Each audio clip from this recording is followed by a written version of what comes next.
Welcome back my channel educational arc point. यहाँ पे बहुत बड़ा सवाल है लोगों का, आखिर बीएड एग्जाम तो पास कर लिए, फर्स्ट ईयर में सब्जेक्ट कौन सा चुने। यहाँ पे देखिए थोड़ा मिस प्रिंट हो गया है, ये कौन है, ठीक है, कौन सा चुने, सबसे बड़ा सवाल है। तो आइए हम जानते हैं कि देखते हैं कि क्या चुनना चाहिए। आपने आर्ट्स लिया है, साइंस लिया है, कॉमर्स लिया है, बीसीए वाले भी होंगे जो लोग बीएड कर रहे होंगे।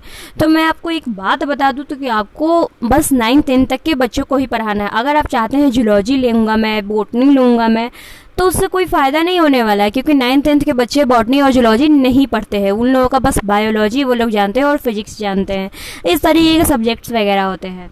तो चलिए, आप जिस सब्जेक्ट से, यानी कि आपने ग्रेजुएशन जिस सब्जेक्ट से किया उसी सब्जेक्ट में से प्रीफर करें कि कौन सा ले सकते हैं। अगर आपने आर्ट्स से किया है ग्रेजुएशन, साइंस से किया है ग्रेजुएशन और कॉमर्स से किया है, तो मैं उन लोगों के लिए बता रही हूँ। और बीसीए वालों के लिए तो उन लोगों के लिए फिक्स होता है कंप्यूटर, उससे ज़्यादा कुछ भी नहीं होता है। तो आपको ये सबसे बड़ा सवाल जानने के लिए थोड़ा देर वेट करना पड़ेगा। उस वेट के लिए मैं आपसे कुछ छोटा सा रिक्वेस्ट करना चाहती हूँ। वो रिक्वेस्ट क्या है, तो अगर आप मेरे चैनल पर नए हैं तो प्लीज़ हमारे चैनल को सब्सक्राइब कर दीजिए और घंटी वाले छोटे से बेल आइकन पर क्लिक कर दीजिए, ताकि जब भी मेरा वीडियो आएगा नोटिफिकेशन सबसे पहले आपको मिलेगा। और सेकंड, अगर आप पुराने हैं तो एक लाइक तो मेरे लिए बनता है ना। अगर आपको मेरी इन्फॉर्मेशन अच्छी लगती है तो एक लाइक बस कर दिया कीजिए। तो चलिए आइए स्टार्ट करते हैं कि कौन सा सब्जेक्ट क्यों ले और कैसे ले।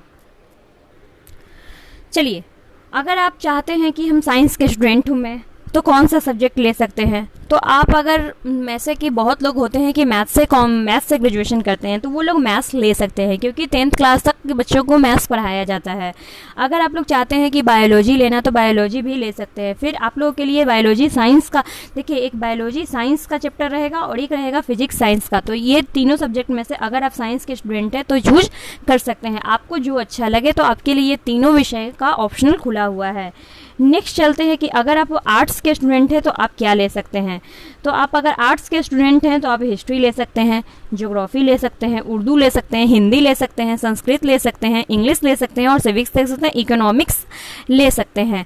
तो ये क्या होता है, इतने सारे सब्जेक्ट, यानी कि आपको टोटल के टोटल 8 सब्जेक्ट है जो आर्ट्स वाले ले सकते हैं। तो अपना विषय समझदारी से चूज कीजिएगा। अगर आपने कुछ जिसके बारे में आप नहीं जानते हैं चूज कर लिए, तो आगे जाकर आपको जॉब में भी बहुत दिक्कत आएंगी। जैसे कि आप केवीएस है, एनवीएस है, इन सब विद्यालयों में इंटरव्यू के लिए जाओगे तो उस टाइम बहुत ही ज़्यादा दिक्कत होने वाले हैं, क्योंकि प्रॉब्लम बहुत ज़्यादा फेस करना पड़ता है।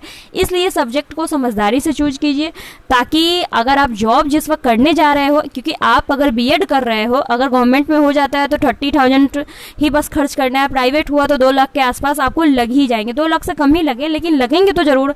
तब इतने पैसा खर्च कर जाना चाहते हो तो आपको तो जॉब जरूरत है ना, तो बिना जॉब का तो कुछ नहीं होने वाला है। तो चलिए आइए, अगर आप कॉमर्स में हो तो क्या चुनोगे।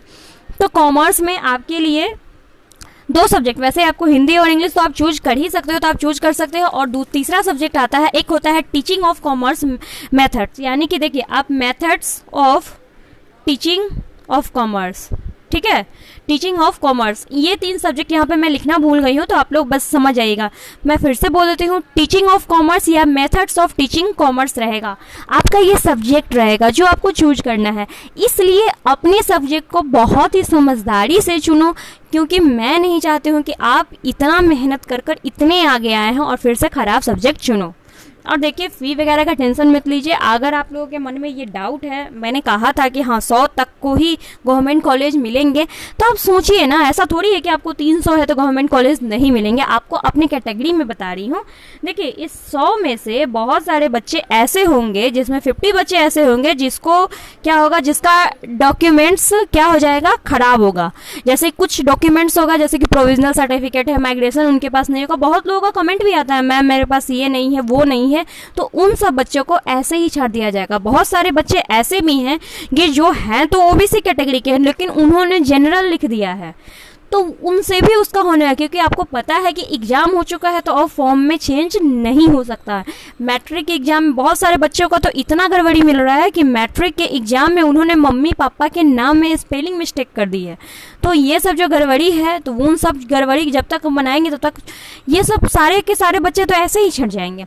तो आप उसके लिए टेंशन मत लीजिए। अगर आपको 300 तक भी रैंक आया है तो आपको मिल सकता है कॉलेज। ऐसा कुछ नहीं है। अब देखिए बाकी की बात है, जिनके ज़्यादा रैंक है उनको सेमी गवर्नमेंट या प्राइवेट कॉलेज मिलने की संभावना है। हाँ, लेकिन जिनका मार्क्स 50 के आसपास है उनको कोई कॉलेज मिलने की संभावना मुझे नहीं दिख रही है, बिकॉज क्योंकि बच्चे बहुत ज़्यादा है इस बार। चलिए ठीक है, आगे चलते हैं हम कि आगे आपको, जैसा कि ये कॉमन सब्जेक्ट है, ये आप सभी को, आप आर्ट्स से हो, साइंस से हो या किसी भी सब्जेक्ट से हो, तो आपको ये सब्जेक्ट पढ़ने हैं। पहला आपको पढ़ना होता है नॉलेज ऑफ करिकुलम, फिर दूसरा पढ़ना होता है psychology of learning and department, और तीसरा पढ़ना होता है एजुकेशनल टेक्नोलॉजी एंड आईसीटी। ये तीनों सब्जेक्ट आप सबको एकदम 100% पढ़ना ही पढ़ना है। फिर सेकेंड ईयर में जाएंगे तो पीडियोलॉजी वगैरह पढ़ना रहता है। तो हम फर्स्ट ईयर की बात करते हैं, इसलिए फर्स्ट ईयर में अपने सब्जेक्ट को आप आसानी से सुने, आसानी से चुन सकते हैं। अगर आपको, चलिए ठीक है, तो चलिए अब मैं आपसे अब विदा लेना चाहती हूँ। अगर आपको ये इन्फॉर्मेशन अच्छा लगता है तो इस वीडियो को ज़्यादा से ज़्यादा शेयर करें, क्योंकि बहुत लोगों के पास ये न्यूज़ पहुँचना चाहिए। और देखिए, अपना सब्जेक्ट चुनते वक्त बिल्कुल गलत मत कीजिएगा, क्योंकि मैं नहीं चाहती हूँ कि जो लोग इतने मेहनत करके आए हैं वो गलती करें। इसलिए आप अब ग्रेजुएशन कर चुके हैं तभी आप बीएड करने वाले हो, तो इसलिए। और मैंने ये भी एक बात सुना है, अगर जो लोग निराश ना हो, जो लोग मेरे इस वीडियो को देख रहे हैं, तो मैंने एक न्यूज नया सुना है, मैं 100% कन्फर्म नहीं हूँ कि अब बीएड 1 साल का होने वाला है नई शिक्षा नीति के अनुसार। अब देखिए इसमें कितनी सच्चाई है कितनी नहीं, वो तो मैं नहीं जानती हूँ। जैसे ही मुझे प्रूफ मिलेगा मैं आपके पास प्रूफ लेकर जरूर आऊँगी। आई होप कि आपका आज का दिन मंगलमय हो। मैं आपसे विदा लेती हूँ।